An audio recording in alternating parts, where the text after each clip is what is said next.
Hello my dear students, आइए आज के इस वीडियो में हम स्टार्ट करते हैं वॉइस। क्योंकि बहुत सारे बच्चों का कमेंट आ रहा था कि सर आप वॉइस स्टार्ट कीजिए, वरना अगर ये कमेंट्स नहीं आया होता तो हम इस नाउन के बाद क्या पढ़ाने वाले थे आपको, प्रोनाउन। और वॉइस भी पढ़ने से पहले आपको टेंस आना चाहिए, तब जा कर के आप वॉइस सीख पाएंगे। वैसे अगर बात करें तो छोटे लेवल की बात करें तो आप टेंस जरूर कहीं ना कहीं पढ़े होंगे, टेंस के रूल वगैरह अगर याद होंगे तो भी वॉइस आप समझ जाएंगे, इसमें कोई टेंशन वाली बात बिल्कुल नहीं है। ये मत सोचिए कि हम टेंस नहीं पढ़े तो वॉइस कैसे आएगा। अरे टेंस जरूर कहीं ना कहीं स्कूल में या कहीं ना कहीं तो आप पढ़े ही होंगे। थोड़ा बहुत भी अगर आप टेंस पढ़े हैं तो वॉइस आप सीख सकते हैं। मतलब टेंस के रूल आपको याद हों अच्छे से, टेंस के कंसेप्ट भले ही ना याद हो लेकिन रूल याद हो, थोड़ा बहुत यूजेज का याद हो, तो आप वॉइस अच्छे से सीख सकते हैं। तो आइए हम वॉइस स्टार्ट करते हैं और समझ लेते हैं कि वॉइस होता क्या है। तो यहाँ सबसे पहले आप हेडिंग बनाएंगे वॉइस। क्या आप मुझे बताएंगे वॉइस कितने प्रकार के होते हैं? अगर आप जानते हो तो बताइए, साथ साथ बोलने की कोशिश कीजिए। नहीं जानते हैं तो मुझे तो बताना ही है। तो देखिए, जो वॉइस होते हैं हमारे वो दो प्रकार के होते हैं, जैसा कि आपको पता होगा। कौन कौन से होते हैं? आपने बोला सर एक होता है एक्टिव वॉइस। क्या होता है? Active voice. और जो दूसरे नंबर पे वॉइस आता है जिसे हम कहते हैं पैसिव वॉइस। क्या कहते हैं? Passive voice. तो दूसरे नंबर पे जो वॉइस है उसे हम कहते हैं पैसिव वॉइस। अब आप बोलेंगे सर वॉइस क्या होता है, आपने तो ये बताया ही नहीं। देखिए, किसी भी चीज़ को हम ये न जाने कि वो चीज़ है क्या, और उसके पहले ही जाने कि वो चीज़ दो प्रकार की होती है, तीन प्रकार की होती है, चार प्रकार की होती है, ये कौन सी पढ़ाई है? पहले तो आपको जानना पड़ेगा आखिरकार वॉइस क्या है। ये तो जानना ही पड़ेगा वॉइस क्या है, फिर जानना पड़ेगा एक्टिव वॉइस क्या है, फिर जानना पड़ेगा पैसिव वॉइस क्या है। मतलब आपको इनके डेफिनेशन को जानने पड़ेंगे पहले, आखिरकार वॉइस होता क्या है, तब जाकर के आप वॉइस अच्छे से समझ पाएंगे। तो सबसे पहले ना मैं आपको पहले बता दूंगा एक्टिव वॉइस है क्या, फिर बताऊंगा पैसिव वॉइस है क्या, फिर दोनों को जब एक में कंबाइन करेंगे तो हमारा बनेगा डेफिनेशन किसका? वॉइस का। देखिए, आपने नहीं समझा, ध्यान से सुनेंगे। देखिए, सबसे पहले हम जानेंगे एक्टिव वॉइस क्या है, फिर जानेंगे पैसिव वॉइस क्या है, फिर दोनों के डेफिनेशन को एक में हम जोड़ेंगे, मिलाएंगे, तब जाकर के हम जानेंगे वॉइस क्या है। समझ पाए? तो आइए पहले जानते हैं एक्टिव वॉइस क्या है। कहेंगे ठीक है सर, अब बताइए। देखिए, एक्टिव वॉइस है क्या, इस चीज़ को जानने के लिए मुझे यहाँ पे एक सेंटेंस लिखना पड़ेगा, आई टीच। ओके। और पैसिव वॉइस क्या है, इस सेंटेंस को भी मतलब इसे भी समझने के लिए यहाँ पे एक सेंटेंस लिखना पड़ेगा, आई एम टॉट। क्लियर है? कहेंगे ठीक है सर, सेंटेंस तो हो गया, अब बताइए एक्टिव वॉइस क्या है और पैसिव वॉइस क्या है। आप ऐसा पूछेंगे, बिल्कुल पूछेंगे। तो देखिए, एक्टिव वॉइस क्या है, पैसिव वॉइस क्या है, इस बात को समझने से पहले हमें जानना पड़ेगा सब्जेक्ट क्या है। हमें जानना पड़ेगा सब्जेक्ट किसे कहते हैं। आप बताएंगे सब्जेक्ट किसे कहते हैं? नहीं, ऐसा बिल्कुल आप नहीं बोलेंगे कि सब्जेक्ट की मीनिंग होती है कर्ता और काम करने वाले को हम सब्जेक्ट कहते हैं। ऐसा बिल्कुल आप नहीं बोलेंगे कि नहीं, काम करने वाला हमारा सब्जेक्ट होता है, क्योंकि ये बात 100% गलत है। अगर आप गलत ही जानते हैं कि सब्जेक्ट है क्या, तो आप वॉइस को बिल्कुल ही नहीं सीख पाएंगे कि वॉइस है क्या। तो सबसे पहले हमें जानना पड़ेगा सब्जेक्ट क्या है। तो पहली चीज़ कि सब्जेक्ट का मतलब आप कर्ता जो बोलते हैं, इसको बिल्कुल आप ऐसे क्रॉस करेंगे, ये गलत है। सब्जेक्ट की मीनिंग कर्ता आप नहीं बोल सकते। अब कहेंगे सर तो इसकी मीनिंग है क्या? मैं ये नहीं पूछा सब्जेक्ट की, आप हिंदी मीनिंग बताइए। देखिए, हिंदी बताना गलत है, सब्जेक्ट आखिरकार है क्या, इसको आप डिफाइन करना पड़ेगा आपको कि सब्जेक्ट क्या है, किसे कहते हैं। अगर आप बोलते हैं सब्जेक्ट मीन्स कर्ता, कर्ता का मतलब काम करने वाला। अगर आप ऐसा बोल रहे हैं तो जैसे देखिए, मैंने एक सेंटेंस लिखा, ही प्लेज क्रिकेट, वह क्रिकेट खेलता है। मान लीजिए मैंने ऐसा एक सेंटेंस लिखा, ही प्लेज क्रिकेट, वह क्रिकेट खेलता है। इसमें सब्जेक्ट कौन है? आपने बोला सर ही जो लिखा है ना वही सब्जेक्ट है। मैंने कहा बिल्कुल सही है। ही जो है वो सब्जेक्ट है, आपने बोला और मैंने मान लिया बिल्कुल सही है। तो आपने कहा सर मेरी डेफिनेशन गलत कहाँ से हुई कि काम करने वाला सब्जेक्ट होता है। आपने बोला कि सर ही जो है वो काम तो कर ही रहा है। क्या आपने बोला कि सर ये जो ही है वो तो ये काम कर ही रहा है, इस वर्ब को कर ही रहा है। ही प्लेज क्रिकेट, वह क्रिकेट खेलता है। तो मैंने बोला, आपने बताएंगे कि मैंने बोला कि ये सब्जेक्ट जो होता है वो काम करने वाला होता है, पर आपने बोला कि तो गलत है। तो कहेंगे सर कि कहाँ गलत है, जो मैंने बोला वो तो सही है, आप क्यों कह रहे हैं गलत है। लेकिन आप बताइए यहाँ का सब्जेक्ट जो है ये काम तो कर रहा है, इस वर्ब को कर रहा है, समझ रहे हैं। ये जो सब्जेक्ट है, ये जो सब्जेक्ट है इस काम को कर रहा है। लेकिन अगर मैं ऐसा सेंटेंस लिखूं, ही इज़ अ डॉक्टर, वह एक डॉक्टर है। अब इसमें आप बताएंगे मुझे सब्जेक्ट कौन है। आप बताएंगे सर यहाँ पे भी सब्जेक्ट ही है। मैं कहूँगा ठीक है, तो यहाँ लिखिए कि क्या है, सब्जेक्ट।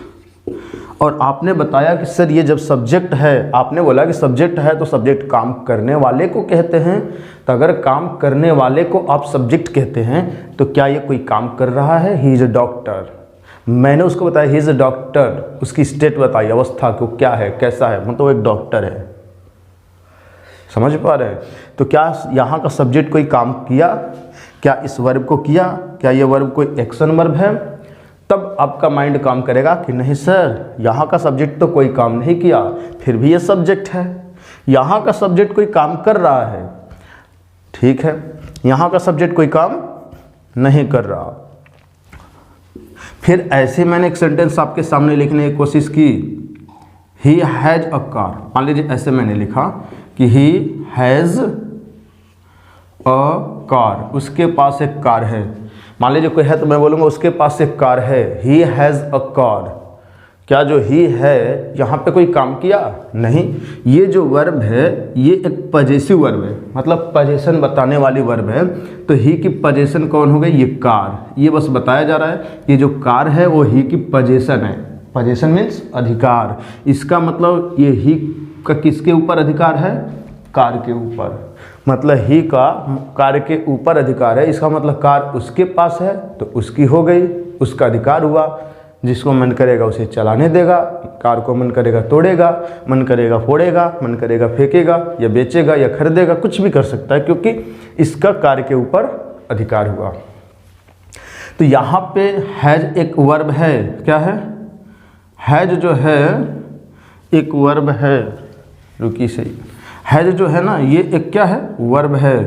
पर क्या ही इस वर्ब को कर रहा है, नहीं कर रहा, बिल्कुल नहीं कर रहा। तो सब्जेक्ट है या नहीं ही, आप बोलेंगे बिल्कुल है। सब्जेक्ट तो है लेकिन काम नहीं कर रहा है। काम कर रहा है, नहीं कर रहा।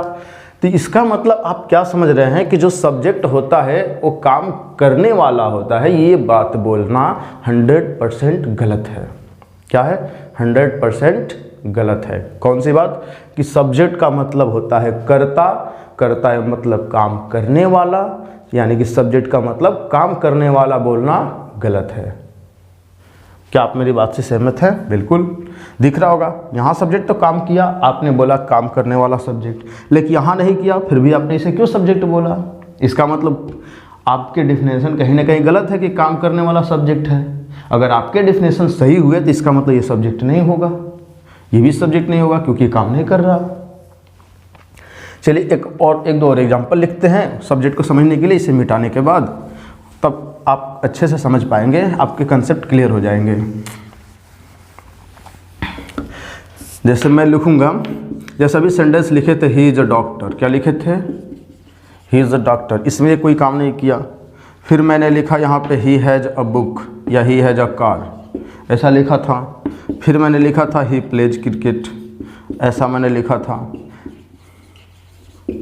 तो यहाँ पे काम कर रहा है सब्जेक्ट, लेकिन इन दोनों सेंटेंसों में नहीं कर रहा है, ऊपर वाले में। फिर मैंने लिखा ही को छोड़िए, आप चाहे लिख ही लीजिए, ही इज टॉट। फिर आएगा books are sold, books are sold. किताबें बेची जाती हैं। अब मुझे बताइए, क्या ये सब्जेक्ट है? आपने कहा हाँ। मैंने कहा क्या ये कोई काम कर रहा है? आपने कहा नहीं। इसका मतलब सब्जेक्ट काम करने वाला होगा, ये बोलना गलत। क्या ये सब्जेक्ट है? फिर आपने कहा हाँ, मतलब बोले यस सर। मैंने पूछा क्या ये कोई काम कर रहा है? आपने बोला बिल्कुल नहीं सर। इसका मतलब ये सब्जेक्ट है पर काम करने वाला नहीं है, इसका मतलब ये बात बोलना गलत है कि काम करने वाला सब्जेक्ट। क्या ये सब्जेक्ट है? बिल्कुल है। क्या ये कोई काम कर रहा है? इस खेलने का काम को कर रहा है? कहेंगे हाँ सर, यहाँ तो कर रहा है बिल्कुल। इसका मतलब कहेंगे सर यहाँ मेरी वाली बात सही हो रही है कि काम करने वाला सब्जेक्ट होता है। देखिए, तो ऐसा नहीं बोलेंगे काम करने वाला सब्जेक्ट होता है। सब्जेक्ट कुछ और होता है, लेकिन वो काम नहीं भी करता है और कर भी सकता है। ऐसा बोल सकते हैं कि सब्जेक्ट काम कर भी सकता है और नहीं भी कर सकता है। यहाँ पे क्या ये सब्जेक्ट है? आपने कहा हाँ सर, ही है। अगर ये ऑब्जेक्ट होता तो इसे हम ऑब्जेक्टिव केस में लिखते, हिम, पर लिखे नहीं, ही लिखे, यानी कि सब्जेक्टिव केस है। इसका मतलब ये सब्जेक्ट है। प्रोनाउन के चार्ट याद होंगे आपको ना, तो याद होंगे तो आपको समझ में आ रहा होगा कि ही जो होता है ये सब्जेक्टिव केस होता है और हिम जो होता है ऑब्जेक्टिव केस होता है। तो अगर ही लिखा गया तो इसे आप ऑब्जेक्ट नहीं सब्जेक्ट कहेंगे। तो क्या ही इज टॉट, उसे पढ़ाया जाता है, उससे पढ़ाया जाता है। क्या ये कोई काम किया पढ़ाने का? नहीं, ये काम इसके ऊपर किया गया, मतलब ये कोई काम नहीं किया। बुक्स आर सोल्ड, किताबें बेची जाती हैं। क्या किताबें कोई काम करती है बेचने का? नहीं, उन्हीं को बेचा जाता है। ये भी सब्जेक्ट है, समझ रहे हैं? यहाँ ये सब्जेक्ट है, ये भी सब्जेक्ट है। इसे आप ऑब्जेक्ट नहीं कह सकते। अगर आप इसे ऑब्जेक्ट कह रहे हैं बिल्कुल गलत बोल रहे हैं। इसे आप ऑब्जेक्ट नहीं कह सकते। बुक्स आर सोल्ड, किताबें बेची जाती है। अब आपके माइंड में एक प्रश्न उठ रहा होगा, ठीक है सर, हम आज तक यही समझते थे कि काम करने वाला सब्जेक्ट होता है, लेकिन आपने इतना तो बता दिया कि काम करने वाला सब्जेक्ट होता है, ये बात बोलना गलत है। पर बोलेंगे कैसे कि आखिरकार सब्जेक्ट होता कौन है? ठीक है, आइए। तो आप बोलेंगे ना सर, आप क्या बोलेंगे? जिसके बारे में बात करते हैं उसे हम सब्जेक्ट कहते हैं। क्या बोलेंगे? जिसके बारे में बात करते हैं उसे हम सब्जेक्ट कहते हैं। या ही के बारे में बात हो रही कि ही इज अ डॉक्टर, वह एक डॉक्टर है। मैं अपने बारे में बात करूंगा, आई एम ए टीचर, मैं एक टीचर हूँ। समझ रहे, मैं अपने बारे में किया तो आई सब्जेक्ट हुआ। ही के बारे में बात की कि ही इज अ डॉक्टर, वो एक डॉक्टर है। यहाँ पे ही के ही बारे में बात की जा रही है कि ही हैज़ अ कार, उसके पास एक कार है। यहाँ बात ही के बारे में ही चल रही है। क्या? ही प्लेज क्रिकेट, वो क्रिकेट खेलता है। यहाँ किसके बारे में बात हो रही है? कहेंगे ही के बारे में कि ही जो है ना, ही इज टॉट, उसे पढ़ाया जाता है। मतलब कोई आता है उसे पढ़ाता है, पढ़ाने का वो नहीं करता, इसे पढ़ाया जाता है। बात इसके बारे में हो रही है। अब कौन पढ़ाता है उसके बारे में मुझे कुछ ज़्यादा नॉलेज है नहीं, लेकिन उसके बारे में पता है तो बोल रहा हूँ कि उसको पढ़ाया जाता है। बुक्स आर सोल्ड, किताबें जो होती है, किताबों के बारे में मैं बात कर रहा हूँ। क्या की जाती है? किताबें बेची जाती हैं। तो आपको समझ में आ रहा हो कि हाँ सर, जिसके बारे में हम बात करते हैं उसे हम सब्जेक्ट कहते हैं। क्लियर? आपको क्लियर हो गए होंगे। अगर नहीं हुए होंगे तो इस वीडियो को थोड़ा बैक करके आप फिर से एक बार देखिएगा, ये कंसेप्ट 100% क्लियर हो जाएंगे। आप बार बार देख करके समझने की कोशिश कीजिएगा। ओके, तो आइए अब हम आगे की तरफ बढ़ते हैं। बस आपने ये समझा कि सब्जेक्ट क्या होता है, जिसके बारे में बात करते हैं। ना हो तो यहाँ पर लिख सकते हैं जिसके बारे में बात करते हैं। जिसके बारे में बात करते हैं उसे सब्जेक्ट कहते हैं। जिसके बारे में बात करते हैं उसे हम सब्जेक्ट कहते हैं। We talk about whom is called subject. क्या बोलेंगे? We talk about whom is called subject. हम लोग जिसके बारे में बात करते हैं उसे सब्जेक्ट कहा जाता है। ठीक है, तो आपने समझ लिया कि सब्जेक्ट क्या है। आइए अब समझने का काम करते हैं एक्टिव वॉइस को और पैसिव वॉइस को। आइए, तो इसको यहाँ से थोड़ा सा इरेज करते हैं ताकि आपका ध्यान बिल्कुल इन सब सेंटेंसों पे पड़ा रहे और ये सब सारी चीज़ें जो गंदी गंदी सी दिख रही है यहाँ से हट जाए।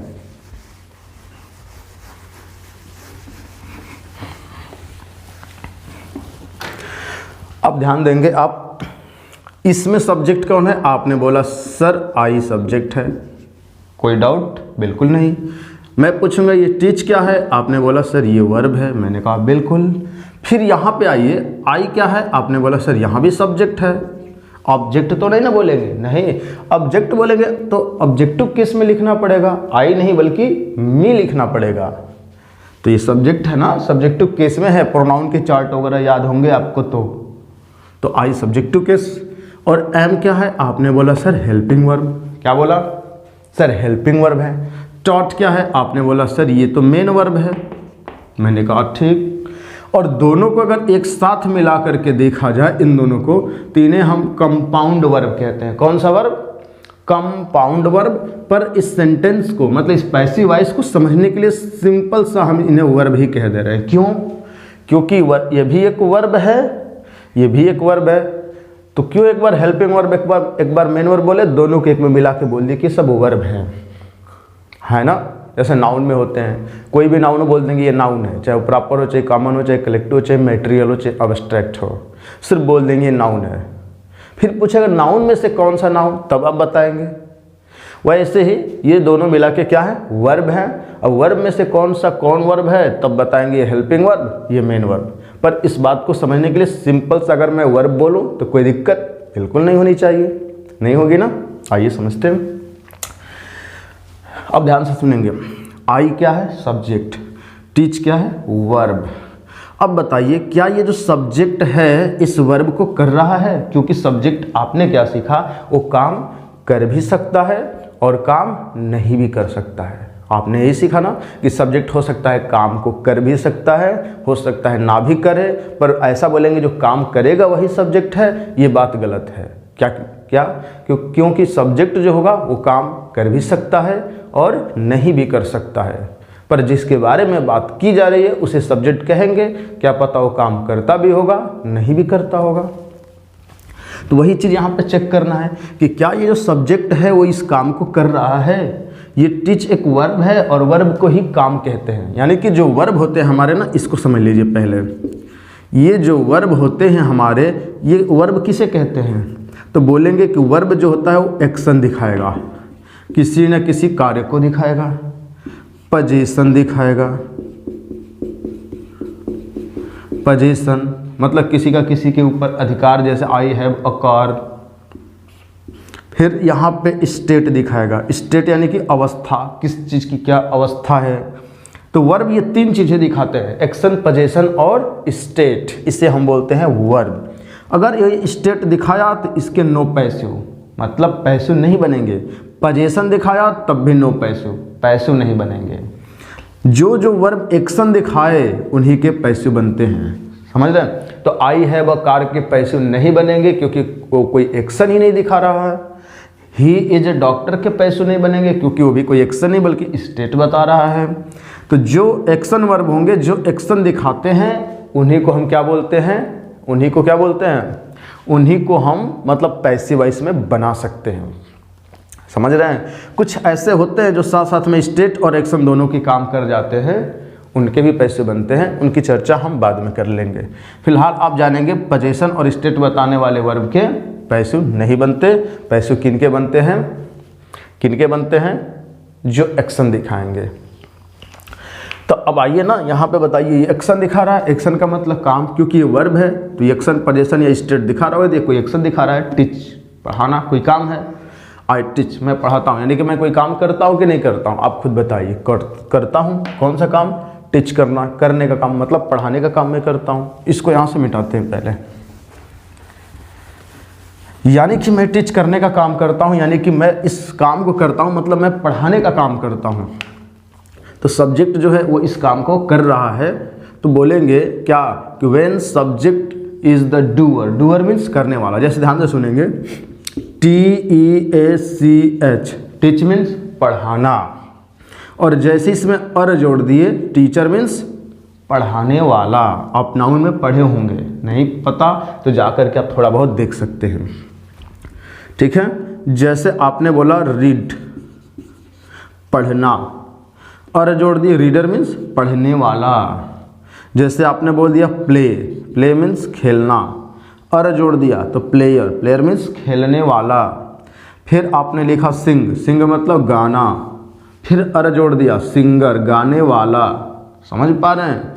तो आपने क्या समझा कि कोई अगर वर्ब है उसमें अर जोड़ा गया है, क्या जोड़ा गया है, अर, तो इसका मतलब कि उस वर्ब को करने वाला वो इंसान हो जाएगा। जैसे टीच करने वाले को टीचर, रीड करने वाले को रीडर, प्ले मतलब खेलने वाले को प्लेयर, सिंग मतलब गाने वाले को सिंगर, जिसे आप हिंदी में गायक कहते हैं। क्या कहते हैं, गायक। तो क्या आपने समझा? ऐसे अगर मैं पूछूंगा डू मीन्स, आपने बोला करना, और करने वाले को डूअर, तो डूअर क्या होते हैं, करने वाला। तो यहाँ का जो सब्जेक्ट है क्या वो इस काम को कर रहा है, टीच करने का, मतलब आई टीच, मतलब क्या मैं पढ़ाता हूँ या नहीं? आपने बोला सर पढ़ाते हैं, बिल्कुल पढ़ाता हूँ, यानी कि मैं इस काम को कर रहा हूँ, इस वर्ब को। इसका मतलब ये जो आई है वो क्या है, डूअर है, मतलब करने वाला। डूअर क्या है, क्या बातें समझ गए ना? जो काम करने वाले होते हैं उन्हें हम डूअर कहते हैं।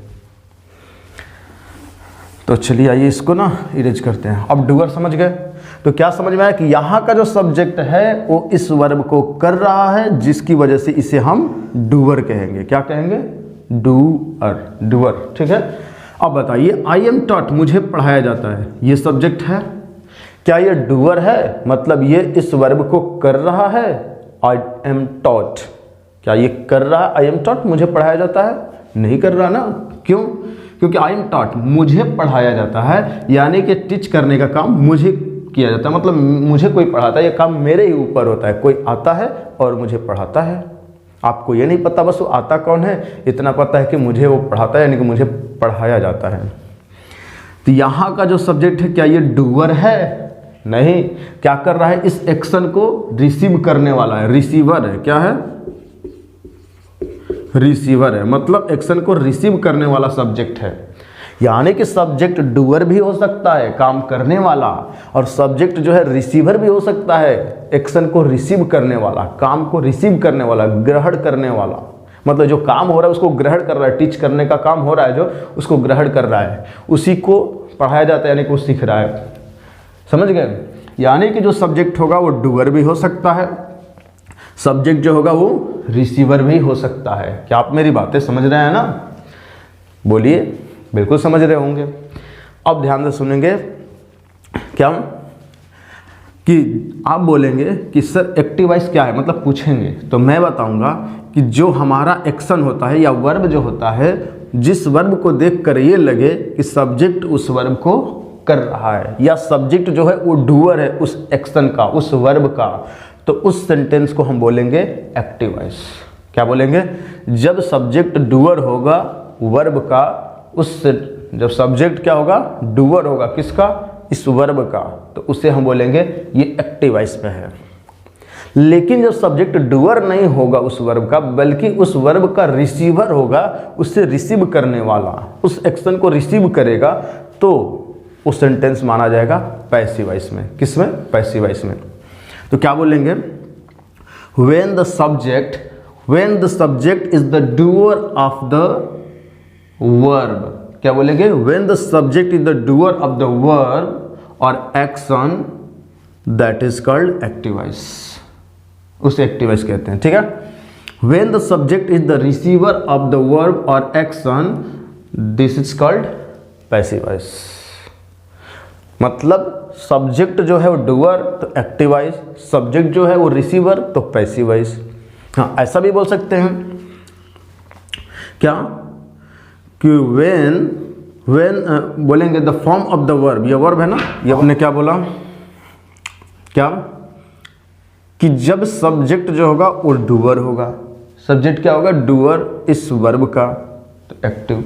तो बोलेंगे when, या बोलेंगे the form of the verb, the form of the verb with which, the form of the verb which denotes, the form of the verb which denotes the action is done by the subject, done by the subject, यानी subject के द्वारा किया जाता है, is called active voice, and the action is the form of the verb which denotes the action is done upon the subject, is called passive voice।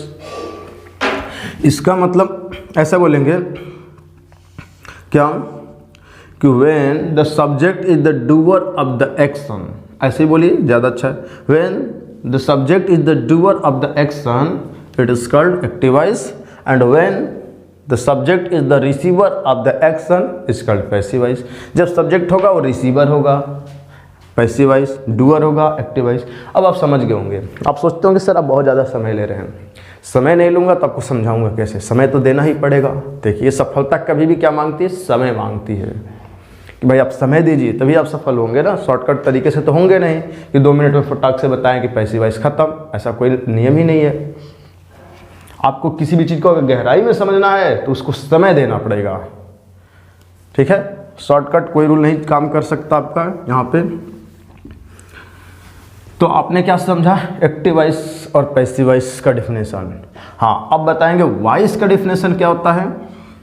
तो बोलेंगे voice is the form of a verb, voice is the form of a verb with which we know that subject is the doer of the action or subject is the receiver of the action। समझ पाए, यानी कि voice verb की वो form होती है जिससे हमें ये पता चलता है कि जो सब्जेक्ट होता है वो एक्शन का डूअर होता है या एक्शन का रिसीवर होता है। अब आप कहेंगे कि सर मुझे पता कैसे चलेगा कि ये डूअर है और ये रिसीवर है। आप कहेंगे मुझे कैसे पता चलेगा, मैं तो इसको ही बोल दूंगा डूअर है, काम कर रहा है। मैं तो इसको ही बोल सकता था ये काम करता है। बिल्कुल, अगर नहीं पढ़े हैं तो आप ऐसा बिल्कुल बोल सकते हैं। पर आइए इस चीज़ को समझने के लिए मेरे पास एक तरीका है। क्या आपको समझना पड़ेगा यहाँ बी वर्ब। क्या समझना पड़ेगा, बी वर्ब। ये टोटल मिला जुला के होते कितने हैं, कितने होते हैं? आपने बोला 8 होते हैं। कितने होते हैं? 8।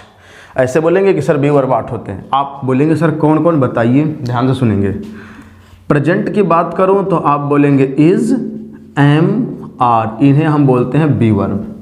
अगर यही पास्ट में चले जाएं तो इन्हें आप बोलेंगे वाज या वर, वाज या वर। फिर आगे देखेंगे तो एक होता है बिन और एक होता है BEING, बिंग। फिर एक होता है बी। ये जो बी है ये खुद एक हमारा बेस फॉर्म होता है। यानी कि ये टोटल 8 हो गए। कैसे काउंट कीजिए, 3 ऊपर 2 नीचे, 5 और 5 और ये 3, 8। बस ये 8 को हम कहते हैं क्या, बी वर्ब। इन्हें हम क्या कहते हैं, बी वर्ब। अब आपसे मैं पूछूं बी वर्ब क्या होते हैं, क्या आप बता लेंगे? बोलिए, बता लेंगे ना? बिल्कुल बता लेंगे। बताइए एक बार कौन कौन होते हैं। तो आपने बोला sir is, am, are, was, were, been, being, be, ये होते हैं हमारे बी वर्ब। और ये जो 8 होते हैं ना, इन 8 के बाद, इनके बाद अगर कहीं कोई आपको थर्ड फॉर्म दिखी वर्ब की तो आप समझ लेंगे कि वो सेंटेंस है पैसिव में। क्या है? पैसिव में। क्योंकि उसके पहले जो सब्जेक्ट यहाँ लिखा गया होगा वो इस वर्ब को जो उधर आएगा इसको क्या करेगा, काम इसको नहीं करेगा बल्कि इस वर्ब को रिसीव करेगा, यानी कि रिसीवर होगा। क्या होगा? ये जो सब्जेक्ट होगा, मतलब ये सब्जेक्ट क्या होगा, रिसीवर, रिसीवर होगा। ठीक है।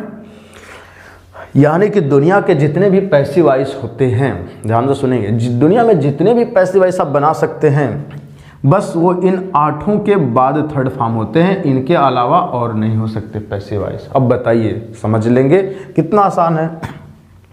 बिल्कुल आसान है, इससे भी आसान कोई चीज़ नहीं होती होगी। क्यों? क्योंकि आपको किसी भी सेंटेंस को देखकर समझना है कि वो एक्टिव में है या पैसिव में। बस याद रखिए बी वर्ब 8, इनके बाद थर्ड फॉर्म दिखा, बोलिए पैसिव। लगा कि नहीं ये बी वर्ब के बाद थर्ड फॉर्म नहीं दिख रहा है तो आप बोलेंगे एक्टिव। समझ रहे हैं? हाँ, एक्टिव बोलेंगे। तो आइए ना एक दो एग्जांपल हम समझ लेते हैं। तो पहले इनको आप नोट करेंगे कॉपी में। क्या करेंगे? आप इन्हें नोट कर लेंगे और नोट करने के बाद इन्हें ना आप लर्न कर लेंगे, ताकि फिर कभी ज़रूरत पड़े, आपसे कोई पूछे तो आपको ऐसे याद रहेगा, फटाक से बता देंगे। तो आइए ना पहले इस चीज़ को हम समझते हैं। यहाँ पे अब मैं एक सेंटेंस लिखता हूँ। लिखूँ? चलिए लिख रहा हूँ। जैसे मैं लिखूँगा कि ही प्लेज क्रिकेट। अब आप बताएंगे कि क्या ये सेंटेंस एक्टिव में है कि पैसिव में, मतलब ये सब्जेक्ट है वो रिसीवर है कि डूअर है। तो आपने बोला कि सर ये बी वर्ब के बाद ऐसा कुछ थर्ड नहीं दिख रहा है, जैसे यहाँ पे बी वर्ब होगा इसके बाद थर्ड फॉर्म होगा तो पैसिव बोलेंगे ना।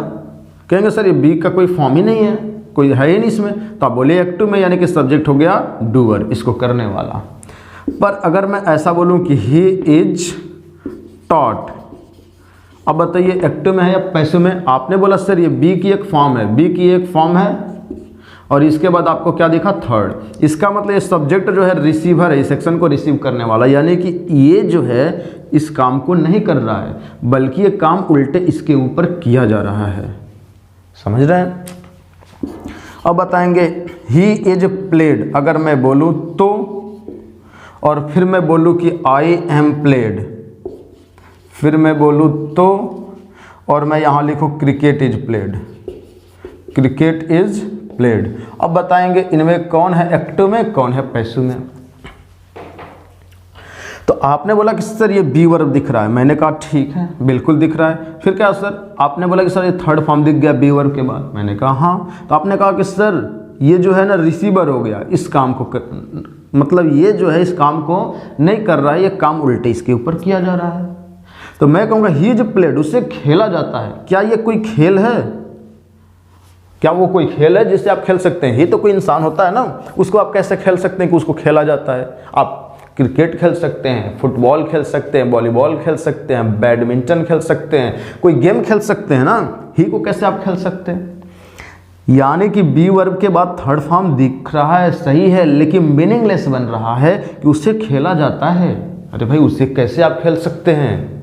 उससे खेला जाता है, मुझे खेला जाता है। यहाँ पे बोला आई एम प्लेड, मुझे खेला जाता है। क्या आप मुझे खेल पाएंगे? क्या मैं कोई खेल हूँ? बिल्कुल नहीं हूँ। तो ही इज प्लेड ये गलत सेंटेंस, आई एम प्लेड ये भी गलत। यानी कि बी वर्ब के बाद थर्ड फॉर्म आए तो उसके बाद इसकी मीनिंग पे आप जाएंगे, और ये जो सब्जेक्ट होगा अगर वो रिसीव करने वाला होगा, वास्तव में ऐसी चीज़ होती होगी, पॉसिबल है, उसकी मीनिंग सही बन रही है, तो पैसिव बोलिए। क्या पता वो मीनिंग ही कुछ अजीब बन जाए, कहेंगे ऐसा तो मीनिंग ऐसा होता ही नहीं है कि मुझे कोई खेलता है, मुझे खेला जाता है। तो ये सेंटेंस आपके रॉन्ग हैं। तो बी वर्ब के बाद थर्ड फॉर्म आए, ये पैसिव में होगा, मतलब दुनिया के सारे पैसिव वाइज ना बी वर्ब के बाद थर्ड फॉर्म में होते हैं, लेकिन कभी कभी वो मीनिंगलेस बनने लग जाते हैं, तो उन्हें आप नहीं बोलेंगे कि वो पैसिव में है। जैसे आप इन्हें बोल रहे थे कि पैसिव है, गलत है, ये भी गलत है। हाँ, क्रिकेट इज प्लेड, ये बी वर्ब दिखा ना, या बी वर्ब थर्ड फॉर्म दिखा? आपने कहा हाँ। अब बताइए क्रिकेट इज प्लेड, क्रिकेट खेला जाता है। हाँ ये तो सही है भाई, क्रिकेट एक खेल है, इसे खेल सकते हैं आप, खेला जाता है। यहाँ ये मीनिंगफुल बन रहा है, तो आप बोलेंगे ये पैसिव है। यानी कि बी वर्ब के बाद अगर थर्ड फॉर्म आया तो सेंटेंस मीनिंगफुल मीनिंगलेस दोनों हो सकते हैं। अगर मीनिंगफुल हुआ तो पैसिव हो गया, अगर मीनिंगलेस हुआ तो पैसिव नहीं बोलेंगे। क्या आप मेरी बात से सहमत हैं? बिल्कुल होना चाहिए। आपको हर चीज़ों को मैंने डिटेल में बताया, बिल्कुल सहमत होना चाहिए, है ना। चलिए आइए अब ना इस चीज़ को हम आगे बढ़ाते हैं। मतलब अब हमने यहाँ पे क्या सीखा कि बी वर्ब के बाद जो थर्ड फॉर्म आएंगे वो हमारे पैसिव वॉइस में होंगे, पर वो मीनिंगफुल होने चाहिए। बी वर्ब के बाद थर्ड फॉर्म जैसे यहाँ आ गया, लेकिन इसका कोई मीनिंग नहीं बन रही है, आप इसे पैसिव नहीं कहेंगे, क्योंकि सेंटेंस ही गलत है, ऐसा कोई सेंटेंस ही नहीं हो सकता। तो यानी कि अब आप पहचान जाएंगे देख करके किसी भी सेंटेंस को कि वो एक्टिव है या पैसिव है। बोलिए तो एक और सेंटेंस आपके सामने लिखूं। चलिए लिख ही देता हूं, आइए देख लेते हैं। जैसे मैं यहाँ पे लिखा आई एम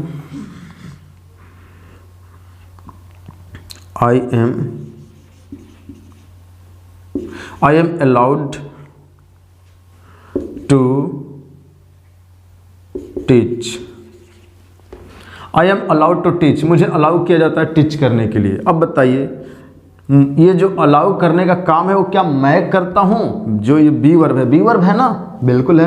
क्या इसके बाद ये थर्ड फॉर्म दिख रहा है? बिल्कुल दिख रहा है। तो जो बी वर्ब के बाद थर्ड फॉर्म आ रहा है, क्या इस एक्शन को मैं करता हूँ अलाउ? नहीं, कोई और है जो मुझे अलाउ करता है, मुझे अलाउ किया जाता है पढ़ाने के लिए, तो जाकर के मैं पढ़ाता हूँ, मैं इसको कर रहा हूँ।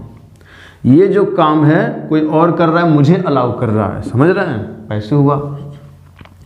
फिर मैंने बोला I may be permitted to go home, मुझे घर जाने की अनुमति दी जाए, ऐसा बोला जा रहा है, या मुझे घर जाने की इजाज़त दी जाए। I may be permitted to go home. अब बताइए बी दिख रहा है, आपने कहा बिल्कुल। क्या बी के बाद थर्ड फॉर्म दिख रहा है, आपने कहा बिल्कुल दिख रहा है। तो क्या ये जो थर्ड फॉर्म जो काम है परमिटेड करने का, वो मैंने किया या मुझे किया गया? मुझे किया गया। मुझे मतलब कह रहा है मुझे घर जाने की परमिशन दी जाए, मतलब मुझे घर जाने की अनुमति दी जाए, घर जाने की इजाज़त दी जाए। तो ये काम मुझे किया जाए, कोई और आएगा वो मुझे परमिशन देगा। समझ गए ना? तो क्या समझ गए कि जब भी बी वर्ब के बाद थर्ड फॉर्म दिखा, बी वर्ब के बाद, तो समझेंगे वो काम इसके ऊपर किया गया, कोई और कर रहा होगा। डूअर कोई और होगा, ये रिसीवर है। और यहाँ पे क्या है? यहाँ पे भी रिसीवर है, क्योंकि अलाउ ये नहीं किया, कोई और है जो इसे अलाउ किया गया होगा। मतलब इस अलाउ को, इस एक्शन को ये रिसीव किया। तो आप ऐसे पहचानेंगे एक्टिव वॉइस और पैसिव वॉइस। हाँ, एक चीज़ और है ना, कुछ ऐसे भी बच्चे होते हैं जो स्कूली लेवल पे भी पढ़ते हैं ना, तो वो क्या करते हैं, वो सोचते हैं कि सेंटेंस के लास्ट में बाई प्लस डूअर दिखेगा तो पैसिव माना जाएगा। जैसे वो लिखते हैं क्या, यहाँ पे लिखते हैं फूड इज ईटेन, यहाँ पे लिखेंगे food is eaten by Mohan. अब मैं पूछूंगा एक्टिव है कि पैसिव, तो वो ये बताते हैं कि यहाँ बाई प्लस मोहन आया, मतलब बाई प्लस डूअर, इसे डूअर कहते हैं क्योंकि काम तो यही करेगा।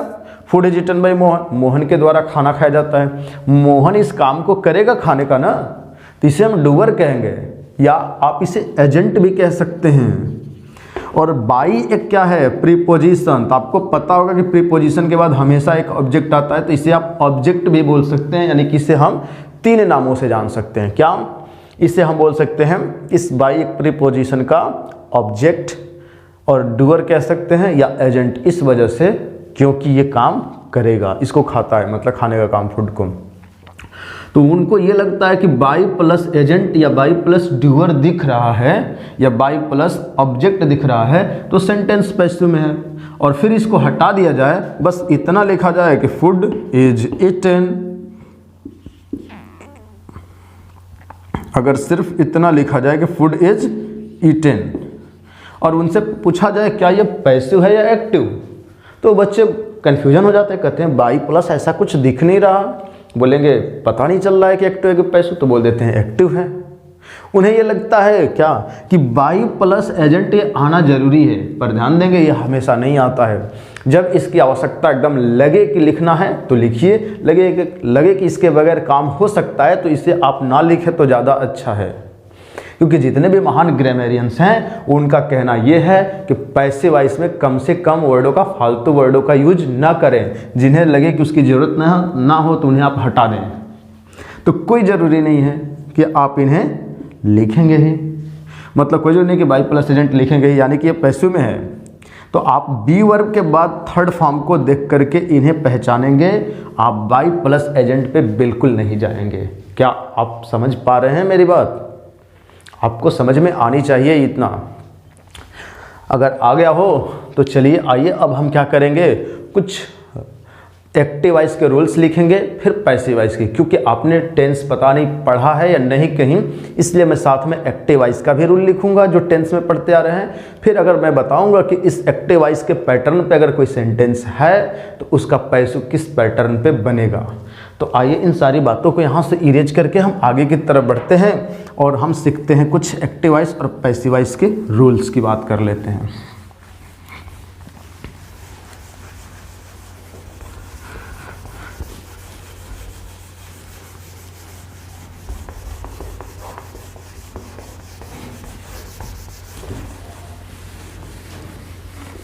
तो इसमें रूल्स में सबसे पहले हम कौन सा टेंस की बात करेंगे? आपको पता होगा कि हम सिर्फ बात करेंगे प्रेजेंट इंडेफिनिट टेंस की। प्रेजेंट इंडेफिनिट टेंस की बात करेंगे। तो आइए देखते हैं कि प्रेजेंट इंडेफिनिट होता क्या है। आपको पता है, अब इसके कंसेप्ट की बात नहीं बल्कि मैं सिर्फ रूल की बात करूंगा। किसकी बात करूंगा? रूल की बात करूंगा। ठीक है। मैं आपसे पूछूं कि आई एम अ टीचर, मैं एक टीचर हूँ। आई एम अ टीचर, ये किस टेंस में है, प्रेजेंट इंडेफिनिट में है या नहीं। आपने कहा सर ये प्रेजेंट इंडेफिनिट है, क्या बोलेंगे, प्रेजेंट इंडेफिनिट है। देखिए जो हिंदी मीडियम के बच्चे होते हैं ना, उन्हें लगता होगा कि नहीं सर ये प्रेजेंट इंडेफिनिट नहीं है, उन्हें क्या लग रहा होगा, ये सिंपल प्रेजेंट टेंस है। लेकिन आपको मैं एक बात बता दूं कि जो सिंपल प्रेजेंट टेंस होता है ना, हमारा सिंपल प्रेजेंट टेंस जो होता है, इसी का नाम होता है प्रेजेंट इंडेफिनिट टेंस। क्या नाम होता है, प्रेजेंट इंडेफिनिट टेंस। यानी कि इन्हीं को हम प्रेजेंट इंडेफिनिट टेंस कहेंगे और इन्हीं को सिंपल प्रेजेंट कहेंगे। मतलब समझ गए, आप समझ लीजिए कि एक टेंस के दो नाम, एक टेंस के कितने नाम, दो नाम। एक नाम है सिंपल प्रेजेंट टेंस, दूसरा नाम है प्रेजेंट इंडेफिनिट। यानी कि वो टेंस एक ही है, आपके पास दो नाम है और चॉइस है, आपको जो नाम चाहे आप बोल सकते हैं, आपको जो अच्छा लगे। सिंपल प्रेजेंट टेंस कहिए या आप उन्हें प्रेजेंट इंडेफिनिट टेंस कहिए। तो ये हमारा प्रेजेंट इंडेफिनिट टेंस है। अब कैसे है, क्या है, ये सब टेंस अगर हम पढ़ेंगे तो उस चीज़ में सीखेंगे। हम तो पैसिव वॉइस पढ़ रहे हैं ना, अगर इसको मैं बताने लगूं तो आपको नहीं लग रहा कि पैसिव वॉइस छोड़कर हम टेंस में चले जाएंगे। बिल्कुल चले जाएंगे ना। तो आइए इस चीज़ को हम बस इतना समझ लेते हैं कि प्रेजेंट इंडेफिनिट है। हाँ, हिंदी मीडियम वाले बच्चों को ये लगेगा कि सिंपल प्रेजेंट टेंस है, क्योंकि वो बच्चे ये सोचते हैं कि जैसे सेंटेंस लिखा गया आई प्ले क्रिकेट, तो हिंदी मीडियम वाले जो बच्चे होते हैं ना, इसका हिंदी में ट्रांसलेशन करते हैं। हिंदी में क्या करते हैं, ट्रांसलेशन, अनुवाद करते हैं। और वो लिखते हैं कि मैं क्रिकेट खेलता हूँ, ऐसे लिखते हैं, मैं क्रिकेट खेलता हूँ, ऐसे लिखते हैं। और फिर इसके लास्ट में देखते हैं कि ता है, ती है, ते हैं, ता हूँ, ऐसा कुछ आया तो प्रेजेंट इंडेफिनिट है, नहीं आया तो नहीं है। तो इस वजह से उन्हें लगता है कि इसके हिंदी में ता है, ती है, ते हैं, ता हूँ, ऐसा कुछ देखने को मिल रहा है तो ये प्रेजेंट इंडेफिनिट है। लेकिन इसकी हिंदी करेंगे तो मैं एक टीचर हूँ, मतलब मैं एक अध्यापक हूँ, ऐसा हिंदी बनेगा कि मैं एक अध्यापक हूँ। तो अब ऐसा जब हिंदी करते हैं तो इसके हिंदी में ऐसा ता है, ती है, ते हैं, ता हूँ, ऐसा कुछ देखने को नहीं मिलता। इस वजह से वो बच्चे बोलते हैं कि नहीं ये तो प्रेजेंट इंडेफिनिट नहीं है। मतलब इस वजह से बच्चे बोलते हैं कि ऊपर वाला ये प्रेजेंट इंडेफिनिट नहीं, ये सिंपल प्रेजेंट है, उसका अलग नाम दे दिए, किसे सिंपल प्रेजेंट कहेंगे। ता है, ती है, ते हैं आते हैं तो प्रेजेंट इंडेफिनिट कर देते हैं। ये बहुत बड़ी गलती करते हैं वो, ठीक है। तो ऐसी गलती आप ना करें, क्योंकि जब इंग्लिश बनी है तो हिंदी को देखकर नहीं बनी। आप डायरेक्ट इंग्लिश के सेंटेंस को समझें, इंग्लिश के तरीके से देखें, आपका कमांड अच्छा बन जाएगा। तो क्या आप समझ गए, ये भी हमारा प्रेजेंट इंडेफिनिट है, ये भी हमारा प्रेजेंट इंडेफिनिट है। ता है, ती है, ते हैं से कोई मतलब नहीं है, बिल्कुल नहीं है। अगर मैंने बोला आई हैव अ कार, मेरे पास एक कार है, क्या ये प्रेजेंट इंडेफिनिट है? कहेंगे हाँ सर ये भी है। लेकिन हिंदी करेंगे मेरे पास एक कार है, कार है, कहेंगे सर इसमें भी ता है, ती है, ते है नहीं आया। यहाँ भी बच्चे कन्फ्यूजन हो जाते हैं, कौन, हिंदी मीडियम वाले। तो आई हैव अ कार अगर आपने बोला तो ये भी प्रेजेंट इंडेफिनिट है, लेकिन यहाँ पे जो वर्ब है क्या एक्शन दिखा रहा है? नहीं। क्या यहाँ पे वर्ब जो है एक्शन दिखा रहा है? नहीं। ये पोजीशन दिखा रहा है, ये स्टेट दिखा रहा है, एक्शन सिर्फ ये दिखा रहा है। तो प्रेजेंट इंडेफिनिट में सब हैं, बस पैसिव बनेगा तो सिर्फ इसका। क्यों? क्योंकि इसमें आपने एक्शन वर्ब यूज किया है। आपको अभी बताया गया है कि जो वर्ब एक्शन दिखाएंगे उनके पैसिव बनेंगे, जो एक्शन नहीं दिखाएंगे उनके पैसिव नहीं बनेंगे। क्या आप समझ पाए? हाँ, चलिए। तो ये भी प्रेजेंट इंडेफिनिट, ये भी प्रेजेंट इंडेफिनिट, लेकिन पैसिव सिर्फ बनेगा इसका। क्यों? क्योंकि ये वर्ब एक्शन वर्ब, ये नॉन एक्शन वर्ब। ये क्या हो गया? नॉन एक्शन वर्ब है, पर है प्रेजेंट इंडेफिनिट ही। ठीक है। बहुत सारी किताबें हैं, वो हिंदी मीडियम वाले छोटी मोटी किताबें रट लेते हैं हिंदी मीडियम की, इस वजह से ऐसा बोलते हैं। आप बढ़िया बढ़िया किताबें पढ़िए, माइकल स्वान की पढ़िए, रेन एंड मार्टिन की पढ़िए, नेस्फील्ड की पढ़िए। ठीक है, बहुत सारे ऐसे किताबें हैं, तो उनको आप पढ़ेंगे। जब इंग्लिश राइटरों की किताबें पढ़ेंगे तो आपका कंसेप्ट अच्छे से क्लियर हो जाएंगे। तो आइए ना, अब हम अपने रूल पे बात कर लेते हैं। ठीक है, अब सीखते हैं कि एक्टिव को पैसिव हम बनाते कैसे हैं।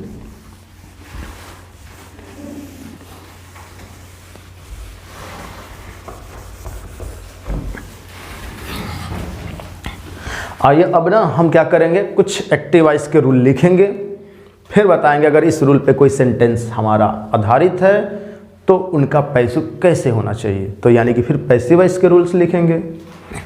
फिर आज बस ये छोटे से प्रेजेंट इंडेफिनिट टेंस या सिंपल प्रेजेंट बोलिए, इसके रूल को लिख करके हम इस वीडियो को क्लोज करेंगे और फिर आपसे नेक्स्ट वीडियो में मिलेंगे, क्योंकि वीडियो बहुत लंबा हो जाता है जिसकी वजह से वो बच्चे जो हैं देख नहीं पाते हैं।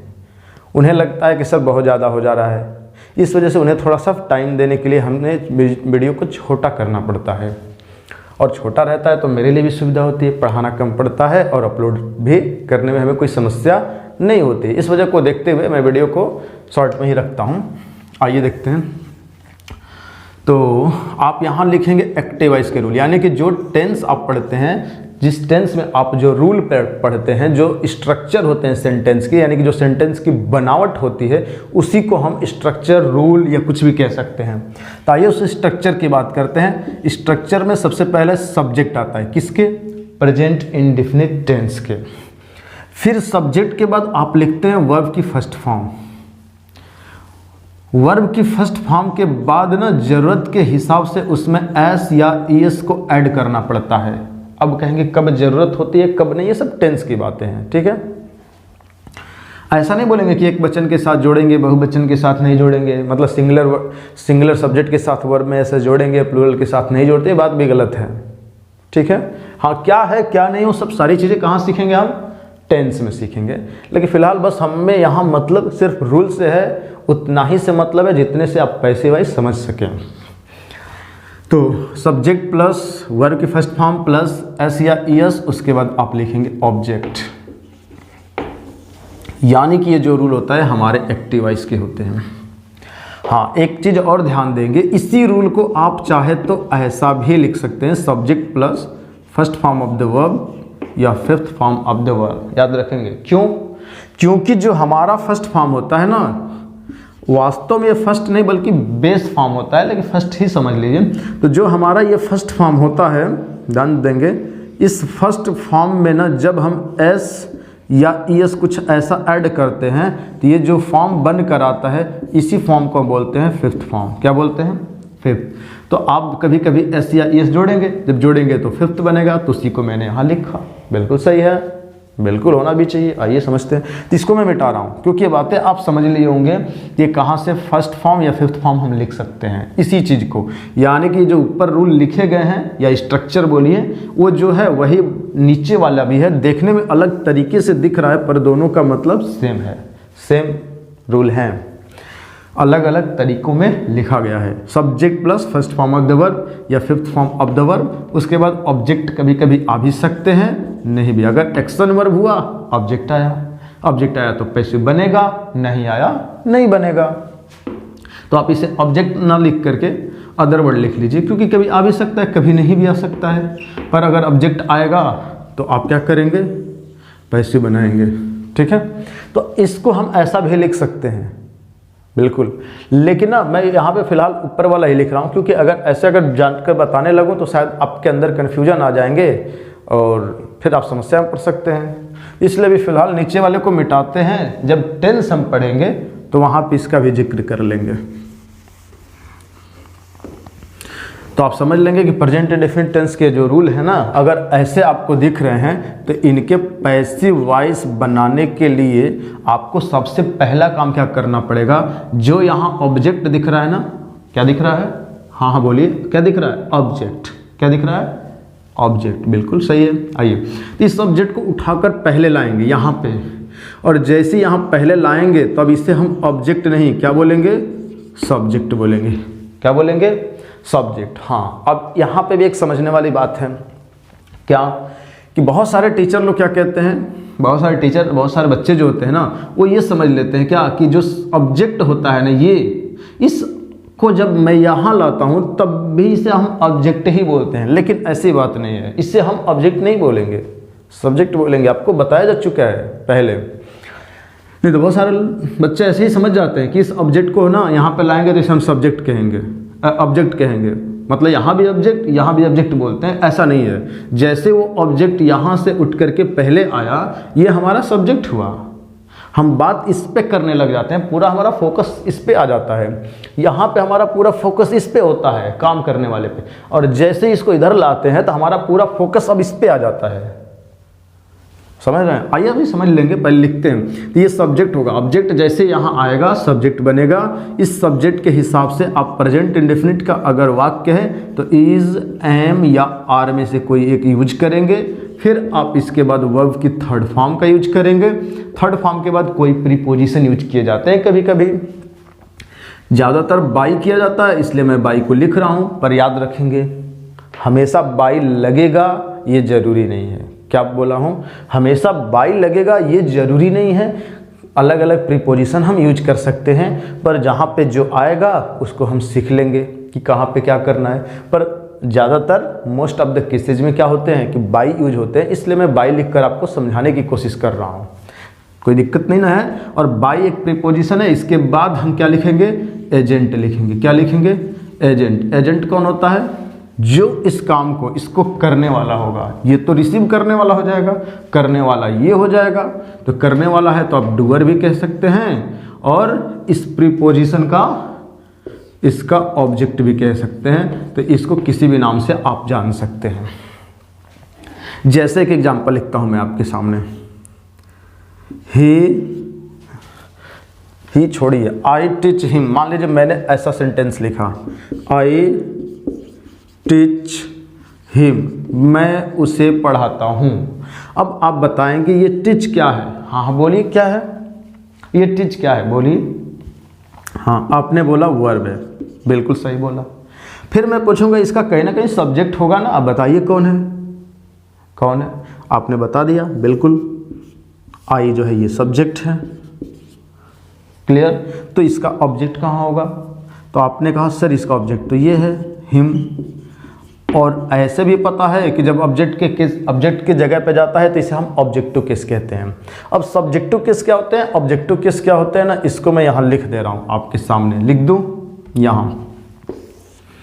एक होता है हमारा सब्जेक्टिव केस, दूसरा होता है ऑब्जेक्टिव केस।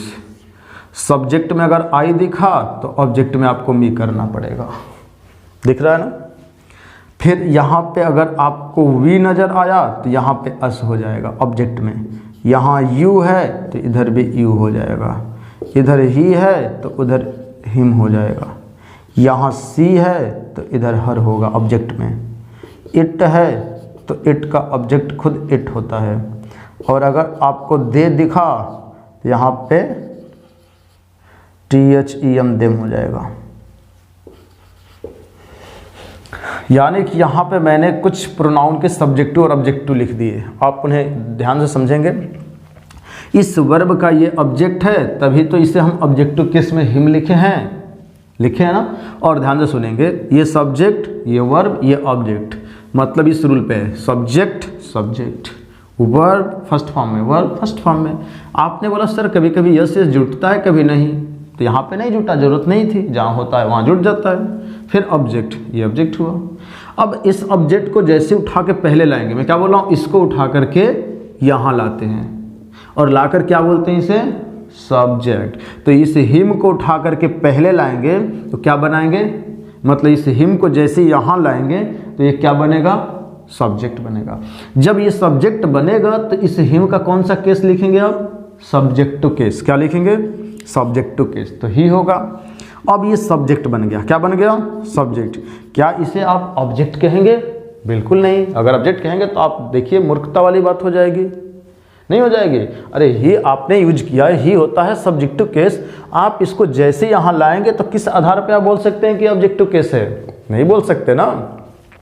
तो ये है सब्जेक्टिव केस। तो आप मान रहे हैं ना कि यहाँ के ऑब्जेक्ट को जैसे यहाँ हम लाते हैं इसे हम सब्जेक्ट कहते हैं। ऑब्जेक्ट बोलना बिल्कुल गलत होता है, ठीक है ना। वो बच्चे जो बोलते हैं कि यहाँ ऑब्जेक्ट है, आएगा यहाँ पे ऑब्जेक्ट ही रहेगा और इस ऑब्जेक्ट के हिसाब से ऐसा ऐसा कुछ करेंगे, वो सारी चीज़ें गलत हैं। आइए इधर समझते हैं। तो आपने जैसे ही सब्जेक्ट को लाया, ये क्या बन गया, सब्जेक्ट। अब फिर सब्जेक्ट बना। अब इस सब्जेक्ट के हिसाब से इज़-एम-आर लगाएंगे। और ऐसा भी समझ सकते हैं कि जो हेल्पिंग वर्ब को डिसाइड करे या मेन वर्ब, किसी भी वर्ब को, तो जो वर्ब डिसाइड करे कि वर्ब क्या आएगा, सिंगुलर, प्लूरल, क्या, वो कभी भी ऑब्जेक्ट नहीं हो सकता, वो सिर्फ सब्जेक्ट होता है। वर्ब को डिसाइड करने वाला सब्जेक्ट होता है। अब ये वर्ब डिसाइड करेगा कि इज, एम, आर में से क्या आएगा इसके अकॉर्डिंग, तो ये सब्जेक्ट हुआ। तो ही के साथ पता है आपको इज आता है, ही इज। थर्ड फॉर्म आप लिखेंगे, क्या लिखेंगे, थर्ड फॉर्म। टीच का थर्ड फॉर्म याद होना चाहिए आपको, इसके अलावा और कोई तरीका नहीं है, आप याद करेंगे हिज टॉट। फिर आपने लिखा बाई, बाई क्योंकि ज़्यादातर बाई आते हैं तो बाई लिख दिया। फिर एजेंट, डूअर या ऑब्जेक्ट, जो नाम ले लें उसके बाद जो आएगा।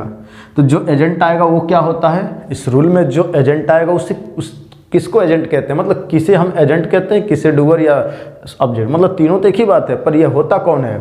तो आप बोलेंगे सर जो एक्टिव वॉइस में हमारा सब्जेक्ट होता है ना, उसी का ऑब्जेक्टिव केस। कौन सा ऑब्जेक्टिव, क्यों, क्योंकि इस प्रीपोजिशन का वो ऑब्जेक्ट है ना।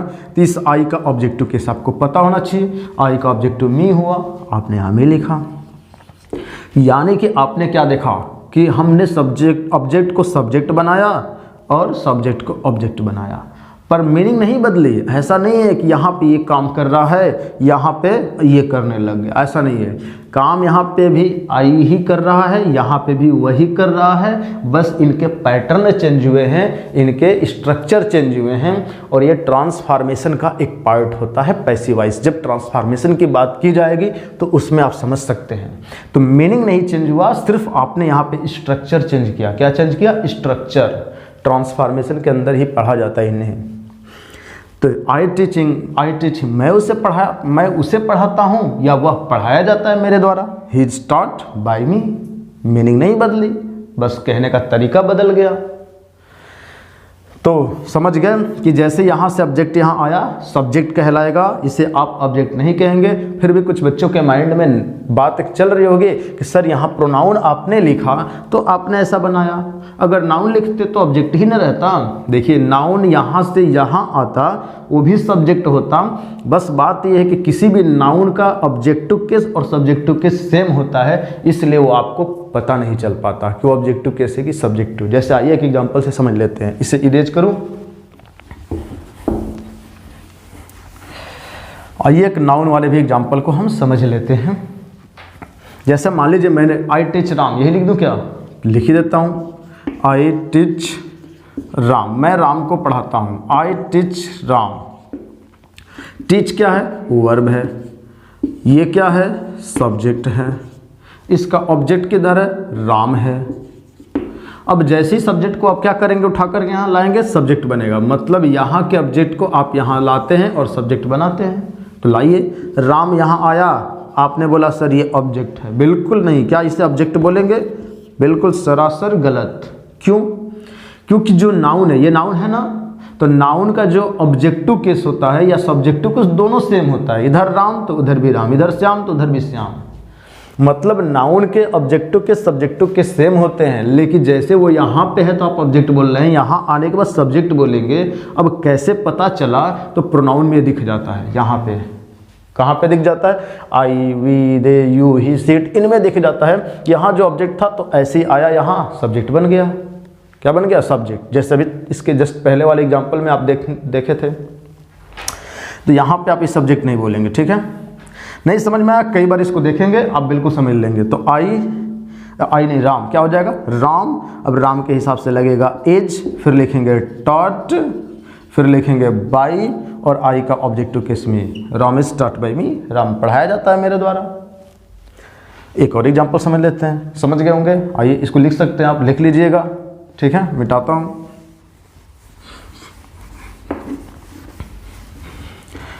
अगर मैंने बोला कि आई, अब आई रहने दीजिए, कभी ही भी लिखा कीजिए, ठीक है। ही इट्स फूड, वो फूड खाता है, भोजन। अब बताइए, ये सब्जेक्ट, ये वर्ब, ये ऑब्जेक्ट। अब बताइए सब्जेक्ट को आपने यहाँ पे लिखा तो क्या बना, सब्जेक्ट बना। अब ये नाउन है तो नाउन का ऑब्जेक्टिव केस या सब्जेक्टिव केस सेम होता है। तो आप कहते हैं नहीं यहाँ ऑब्जेक्ट तो यहाँ भी ऑब्जेक्ट। अरे बिल्कुल गलत है। प्रोनाउन में क्यों नहीं ऐसा कर रहे हैं, प्रोनाउन आ रहा है यहाँ पे तो आप यहाँ पे आके सब्जेक्ट बना रहे हैं कि नहीं बना रहे हैं, बिल्कुल बना रहे हैं। लेकिन नाउन के सब्जेक्टिव ऑब्जेक्टिव सेम होते हैं, तो यहाँ क्यों कन्फ्यूजन हो रहे हैं आप। यहाँ पे फूड ही होगा और ये सब्जेक्ट ही होगा। तो फूड, एज, और फूड अनकाउंटेबल नाउन है जिसकी वजह से आपने सिंगुलर वर्ब यूज किया, इज। फूड इज, उसके बाद लिखेंगे ईटन, हाँ ईटन, उसके बाद बाय, अब ही का ऑब्जेक्टिव उधर लिखेंगे तो हिम होगा, food is eaten by him. तो आई होप कि इतनी बातें आप समझ पाए कि सिंपल प्रेजेंट टेंस के वाक्यों को हम एक्टिव को पैसिव कैसे बनाते हैं, ठीक है। अब ना आगे हम क्या करेंगे, अब ना हम ये सीखेंगे कि ऑब्जेक्ट एक वर्ड का हो सकता है, 2 वर्ड का हो सकता है, 3 वर्ड का हो सकता है, ऑब्जेक्ट के रूप में एक वर्ड आ सकता है, ऑब्जेक्ट के रूप में एक फ्रेज आ सकता है, ऑब्जेक्ट के रूप में एक क्लॉज आ सकता है। ऐसे वाक्यों की पैसिव वॉइस सीखेंगे। इस वीडियो में हम सोच रहे हैं बस यहीं पे ब्रेक किया जाए, क्योंकि वीडियो बहुत लंबा हो जाएगा, जिसमें आपको भी समस्या होगी देखने में और मुझे भी समस्या होगी अपलोड करने में। इस वजह से हम वीडियो कहीं पर ब्रेक करते हैं। आप बिल्कुल देखते रहें, कोई भी डाउट हो तो कमेंट करना ना भूलें।